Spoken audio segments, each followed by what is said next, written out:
not all near midairs are created equal. This one certainly is a near midair, but it's what's missing from this one that is really telling. Let's watch. Victor Bravo, sort of VF4, you said to 4,500. Victor Bravo will be descending to 4,500. Warrior 425, Victor Bravo, you starting to descend? Number 525, Victor Bravo, approach 120.15. Okay, so the two players in this are 525 Victor Bravo, Piper Cherokee, and United Airlines 3930, an Airbus. They're going to turn into each other. The Airbus is going to get turned here in just a second. It's going to be on kind of a constant bearing decreasing range. They're asking this Piper, are you descending yet, right? They've got to get altitude separation. Obviously, there's going to be a conflict here because I set that up talking about a near midair in a minute, but there's something missing. So the first thing is these guys just narrowly miss each other. But it's what happens after that that really has me scratching my head. Watch. 12015 for 5 Victor Bravo. All right, we'll speed it up for you a little bit. Here they come. United 3930, right turn 070, so to maintain 5,000.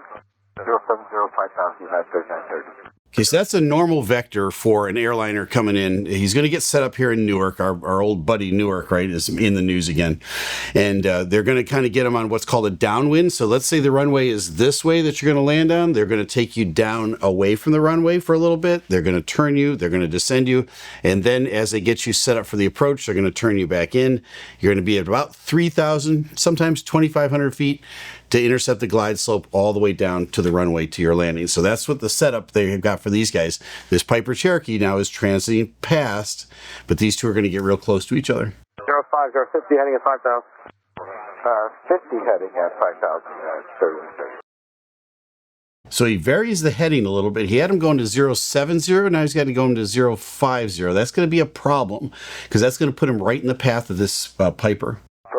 By 050 heading for 3930. Okay, so now the airliner calls up and says, confirm the 050 heading. Why would he say that? Can he see that little bitty airplane out at that distance? Maybe, because they're getting closer now. So you might actually have a visual on them, but it's on the TCAS screen. It's called we call it the fish finder, all right? It just looks like a fish finder. And on your screen, it's got every other aircraft that is around you and where they are and their approach. And it's also got a little arrow that points up and a little arrow that points down next to that airplane, whether they're climbing or descending. So you can get a pretty good picture just looking at the layout around you of people that might climb up into you, or as you're descending, you might descend down into them. They see these guys getting closer and closer and closer. Now, as they get closer, the system now, the computer is also ADS-B, right?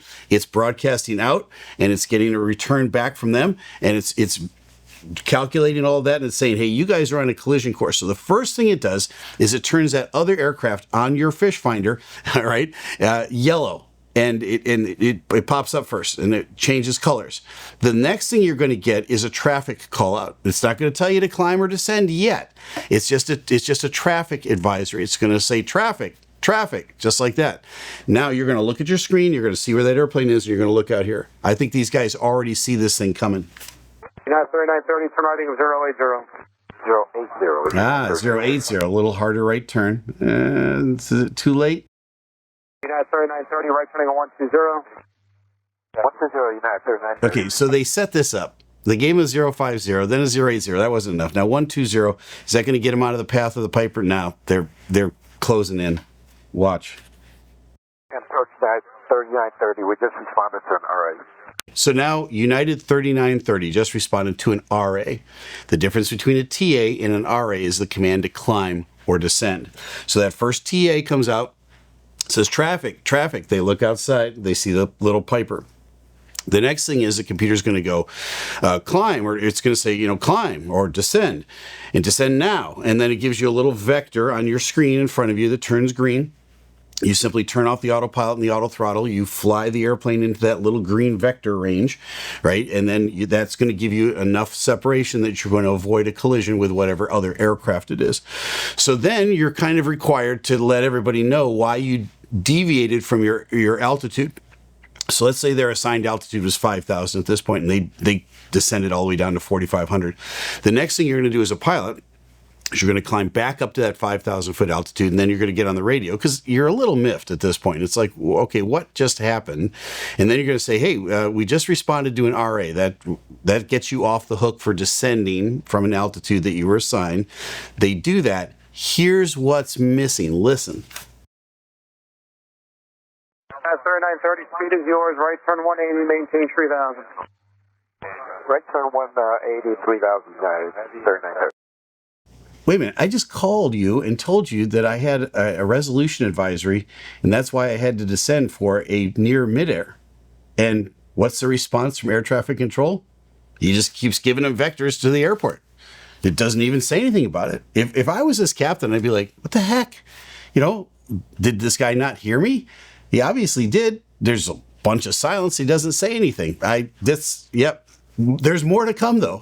All right, there's more. You got 3930, reduce speed 180, then maintain 3000. That's absolutely normal. That's 3000, yeah, 3930. Just like nothing ever happened. Just, all right, let's get you set up for the approach. You got 3930, set to maintain 2500. 2,500. 2500, yeah, 3930. Okay, they're responding, scratching their heads going, I guess he doesn't care about the RA. Yeah, 3930 is over at Deco, right turn 200, join, 2.5 shots low, cut out, 2 to left, 1 8 on still buzz, contact tower. 200, 2500 to leave out, 2 to left, tower. Okay, that whole series of communication is exactly what you would expect for a regular, normal approach that nothing happened on. When you call up and say, hey, we just had an RA or responding to an RA, you're expecting back either, sorry, acknowledgement, return to your altitude, we'll look into it, something like that. No acknowledgement whatsoever. These guys are going to bring it up again, and we're up for round 2. Watch. United, 3930, 22 left. Okay, now they've switched over to tower. 30 near tower, wind 1806, runway 22 left and left. Clear to land from tower. Clear land, 22 left, United, 3930. Okay, I'm the captain. I'm like, Sorry, United, 3930. 3930. Yep. Just want to give you a heads up. We responded to an RA about 1741 Z, 10 miles west of pattern, and controller never acknowledged. The controller never acknowledged, so it's bugging him, and it would bug me too. And so now he's telling the tower, hey, tower, we just talked to those guys, and they never acknowledged. Watch what's missing here. Roger. Roger? That's it. That's all they get from these guys. Roger. Where was it? 3930, you said? It was 10 miles west of pattern at time 1741Z, 4,000 feet. The plane came in within 200 feet of us. 200 feet? That's close.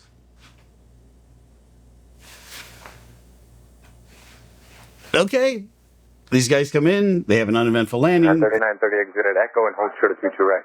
That's it. They give him taxi instructions. 3930 exited Echo at future right. Hold short of him with future right. Sorry about that. Hold short of future right. Normal taxi instructions as they come into Newark. Absolutely no inquiry whatsoever. 3930 at Echo, cross future right, contact ground point 8, and she'll have a phone number for you. Spirit to copy down. Okay, so there it is. The final conclusion is they say, okay, we got a phone number for you to give a call. Now, this is not a you're in trouble phone number. This is to talk to somebody to explain to them what happened. But I'm just really kind of perplexed by the lack of interest in a resolution advisory, especially that close to the airport, on a normal approach pattern. And it looks like it was kind of set up by the vector they were given initially, and then the altitude that they were given. And again, no response from the initial approach controller, and then kind of a tepid response from the tower controller. I would expect a little bit more. You don't want anybody to hyperventilate over this, but you expect a little bit more of an aggressive or assertive response to the whole thing. But it has a good turnout at the end. United 3930 avoided the calamity. The system works, and that's what I want to point out to you. That TCAS system is really brilliant. It really, really, really works. And so, nice day. You can look outside and see the other airplane. I don't think anybody was in any danger. Their training certainly kicked in as soon as they got that resolution advisory. They followed the instructions. They did so to a successful outcome. But then you kind of want to get some reassurance of, hey, what happened? And that's what's nice about this industry is the pilots will keep the air traffic controllers honest, and the air traffic controllers will keep the pilots honest. It's been a great relationship over all these years, and guys and gals, they'll push back a little bit like this crew does. Great job by United 3930. Now you know. I'm Captain Steeve. Fly safe. So as a reminder, we're still in the middle of our Make-A-Wish donation campaign. We're going to run that all the way through the end of the month of September. So if you can, click the link in the screen below and make a generous donation if you can to a great, great organization. That's Make-A-Wish.